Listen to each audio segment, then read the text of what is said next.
can happen, but this could happen as well. That we could say to the kids, we can protect ourselves as well. We don't just have to sit here and hide.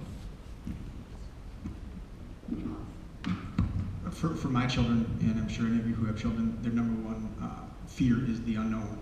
And so along the lines of what Kevin's talking about, the what if game, it's for our family, it's something around the dinner table is what happens if what are you going to do if this happens?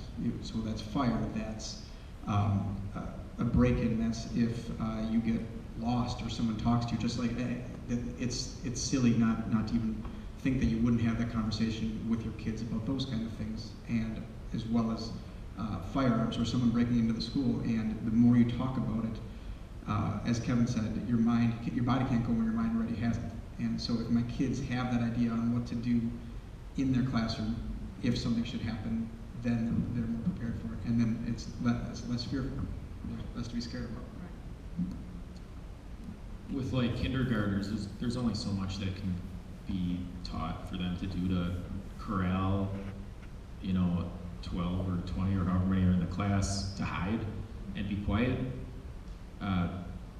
That's probably not going to happen, and that's what happened in Sandy Hook, where the shooter they were all crowded together and he shot all of them except one who was playing dead, and all of them were shot multiple times to make sure they were dead, and their only line of defense was hiding. Could it have turned out different if the teacher had a gun? Could have. I think we need to point out too that in the past 50 years there's not been a single death in a school as a result of a fire.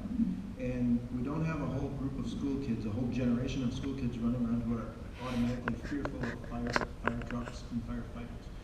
Because, like Matt said, they're afraid of the unknown. They know exactly what to do when that fire alarm goes off. There's a plan in place, they know what they're going to do, and they practice it monthly.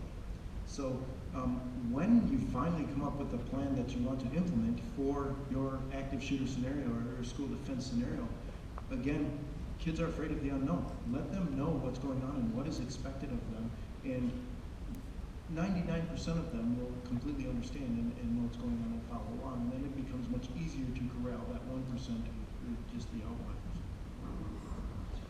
One of the things that we've done to improve security at Morningstar is each of the classroom doors has a locking device called a night lock device.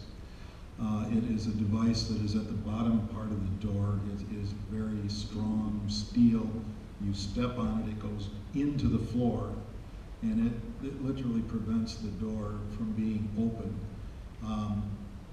I think at minimum, every school should look into having this night lock device, because it can be opened from the outside only by an administrator who has the special tool to do that with. And at minimum, I would encourage anybody here to have their administrative staff look into these devices.